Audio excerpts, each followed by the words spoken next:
जय हिंद। आज हम लोग बात करने वाले हैं ग्रेविटी की। तो ग्रेविटी में सबसे पहले एरिस्टोटल की हम बात करते हैं। एरिस्टोटल ने कहा कि खाली 4 एलिमेंट हैं, अर्थ, वाटर, एयर एंड फायर। तो इसमें बताया कि जो हर चीज़ है इसका अपना एक नेचर। तो जैसे अर्थ है वो सेंटर में है और ये जो बाकी सारे एलिमेंट हैं वो इसके चक्कर लगा रहे हैं।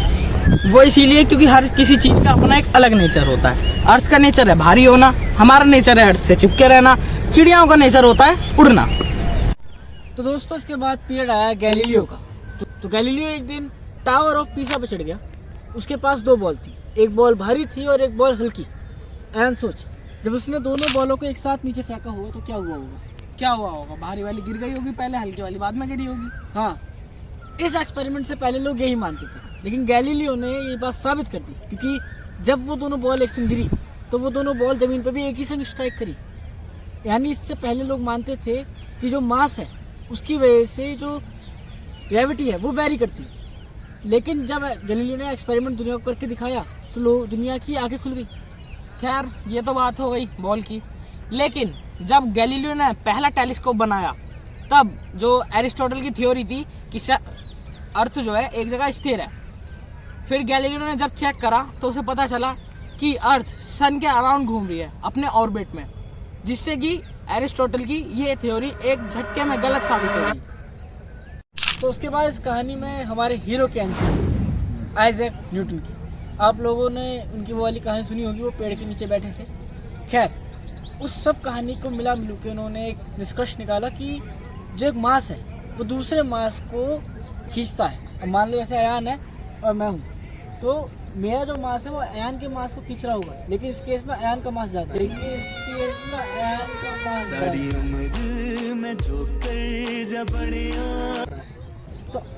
तो मेरा मास है वो खींच रहा है अयान के मास की वजह से।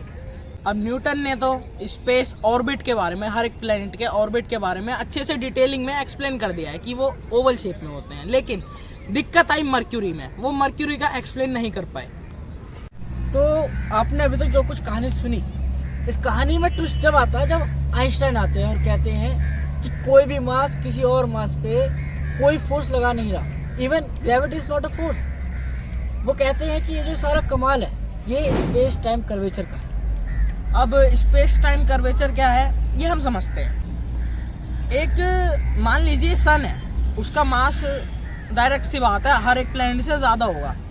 आपने एक्सपेरिमेंट देखा होगा स्पेस फैब्रिक को लेकर जो हुआ था कि एक ज़्यादा मास वाली बॉल जब उस पर डाली तो वो बीच में गई और उसने स्पेस फैब्रिक को बेंड कर लिया, और जब छोटी छोटी बॉल्स जिनका मास कम था उसमें छोड़ी तो उसके आसपास रिवॉल्व करने लगी। आप उसे और अच्छे से समझने के लिए एक्सपेरिमेंट देख लेना। इसी वजह से हर एक प्लेनेट का अपना एक अलग ऑर्बिट होता है। अब उसमें तो ये था कि वो आके बॉल उस बड़े मास वाली बॉल से टच हो गई थी, लेकिन हमारे स्पेस में बहुत एनर्जी है, और ये चीज़ आपने एटम्स में भी देखी होगी कि जो इलेक्ट्रॉन्स होते हैं वो न्यूक्लियस के रिवॉल्व करते रहते हैं, लेकिन कभी गिरते नहीं क्योंकि उनमें एनर्जी बहुत होती है। ऐसे ही हर एक प्लेनेट की और पूरे स्पेस में बहुत ज़्यादा एनर्जी है, इस वजह से कोई प्लेनेट डायरेक्ट सन में जाके भिड़ता नहीं है। इसी को हम स्पेस टाइम कर्वेचर कहते हैं। तो जो पिछले सीन में हमारा सवाल था वो वाला कि लोग पहले समझते थे कि मर्क्यूरी के आगे एक और प्लेनेट होगा जो उसके ऑर्बिट को बिगाड़ दे रहा है, तो इस बात का खुलासा अब होता है कि कोई और प्लेनेट नहीं है, बल्कि जो सन है उसका स्पेस टाइम कर्वेचर इतना ज़्यादा है, वो उस फैब्रिक को इतना ज़्यादा कर्व कर देता है कि उसका जो हमें वो दिखता है ऑर्बिट, वो इतना अजीब दिखता है बाकी प्लैनेट्स की तुलना में। खैर ये तो सारी बात रही, हमने जो आपको स्पेस टाइम कर्वेचर के बारे में बताया। अब आपके लिए क्वेश्चन है कि रॉकेट जब अर्थ से बाहर जाता है तो उसे फ्यूल क्यों खर्च करना पड़ता है जबकि स्पेस टाइम कर्वेचर है? तो हमने अभी तक देखा कि आइंस्टाइन उसने ग्रेविटी को एक्सप्लेन कर दिया, आपको ऐसा लग रहा होगा, लेकिन अभी भी इसमें बहुत सारी कन्फ्यूज़न है। Black hole, singularity, quantum physics, न जाने क्या क्या। आशा करता हूँ आपको वीडियो पसंद आई होगी, और अगर आप अगला पार्ट भी चाहते हैं तो कमेंट कीजिए।